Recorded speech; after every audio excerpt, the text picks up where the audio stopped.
Rupert, you knew where I'm going. Another poem? A great segue, actually. A poem from Rumi. It's 3 verses from a duplex, but only the middle verse is the one that I have question. I want you to add a commentary to that. عاشقی پیداست از زاری دل، نیست بیماری چو بیماری دل. عشق علت عاشق ز علتها جداست، عشق اسطرلاب اسرار خداست. عاشقی گرزین سر و گرزان سر است، عاقبت ما را بدان سر رهبر است. The middle verse means the lover's ailment is separate from all other ailments. Love is the key for the mysteries of the divine. Love is the key for the mysteries of the divine, the secrets of the divine. Rupert, what is love? What is love?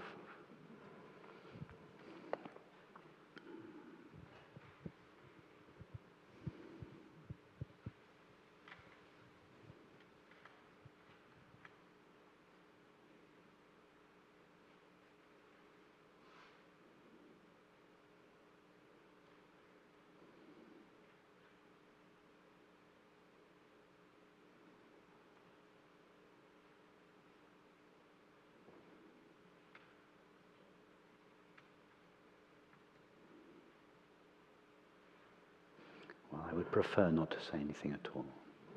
But if you insist, and in the context of Rumi's poem, I would suggest that love is the shining of God's presence in our hearts.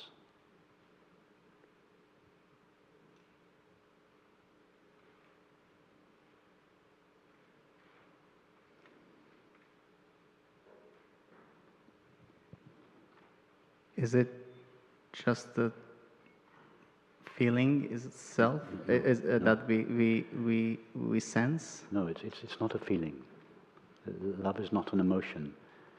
Love is the nature of being, which shines when all our obscuring feelings subside. The obscuring feelings subside. Love, the nature of being, which is always present but not always felt, shines.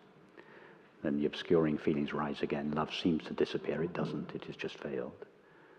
The obscuring feelings subside. The ever-present love shines again.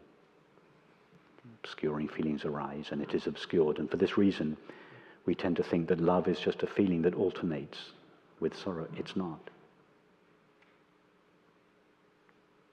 It's not. Darkness doesn't alternate with light. The sun's light is always there. We sometimes turn away from it and then it seems to be dark, or then it is dark.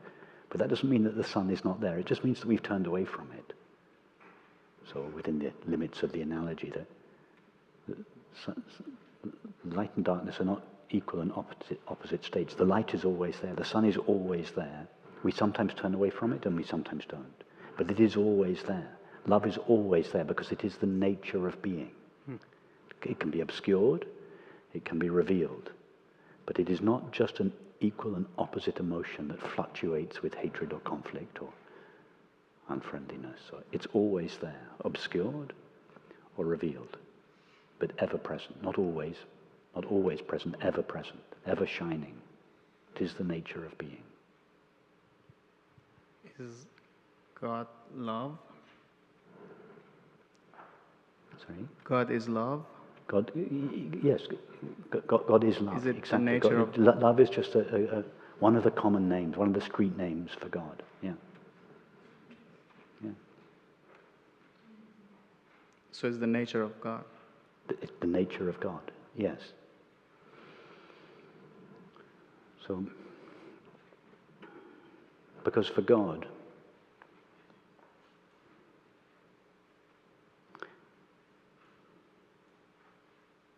what is God's experience of itself?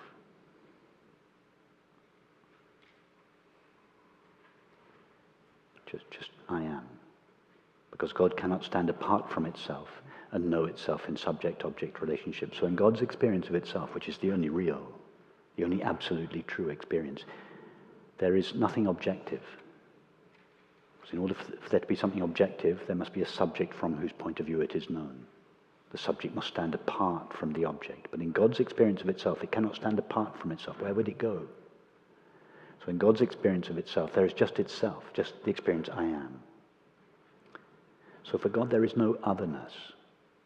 There is no other, there's no object. There's nothing to be separate from. What's the common name for the absence of otherness? When we feel the absence of separation, what do we call it? Unity? Love. Oh, okay. Love. When we love someone, that's what we feel. We feel that we're no longer separate from them. So that's God's nature. It's all God knows. God knows nothing of hatred. It's not possible to know hatred, because what is hatred? Hatred, it is separation. In order to hate someone, you must stand apart from them. You must separate yourself. I hate you. God cannot have that experience because it cannot stand apart from anything. It cannot. It knows nothing. God knows nothing of hatred. God is just pure, eternal, changeless love.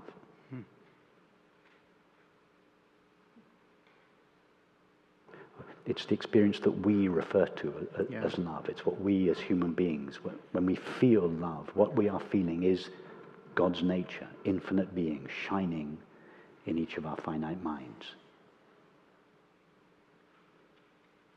Thank you. Why is this experience of love often seemingly caused by meeting a friend? It's because up until the meeting with a friend, we're in a state of longing. We're in a state of expectation. But then we meet the friend, and the feeling of longing or expectation comes to an end because we're with the person we want to be with. So the longing, the expectation, which is a state of agitation, a state of seeking, it drops when we meet the friend. And as the expectation, the longing, the expectation drops, the background of being, which was always shining, now shines unobscured in our experience. And this feeling of love rises in us, and we say, I love you. Because you, the person, seem to be the cause of the experience I'm having. No, you, the person, are the cause of the cessation of the agitation of seeking. Because I'm now with the person I want to be with. I'm not seeking anything else. I've got what I want. So the seeking, the agitation, the expectation subsides. And the nature of being shines unobstructed.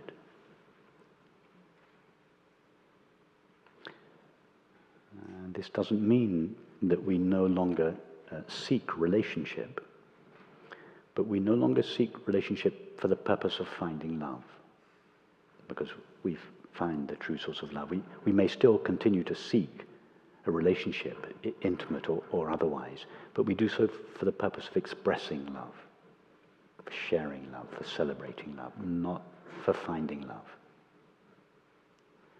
And when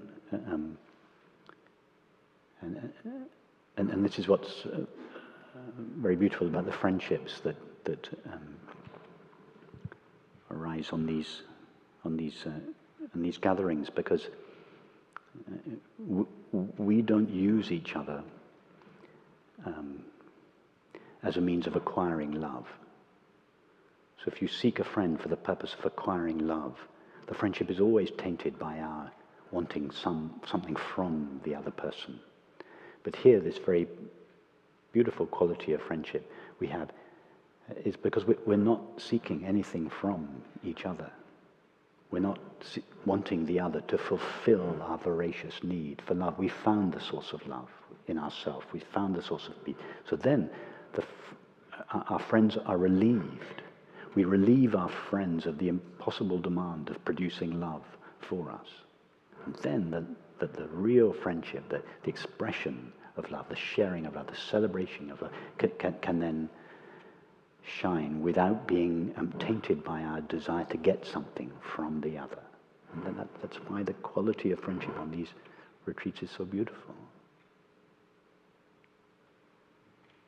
I think Rumi is extremely pleased with this commentary. Thank you. I learnt it from him.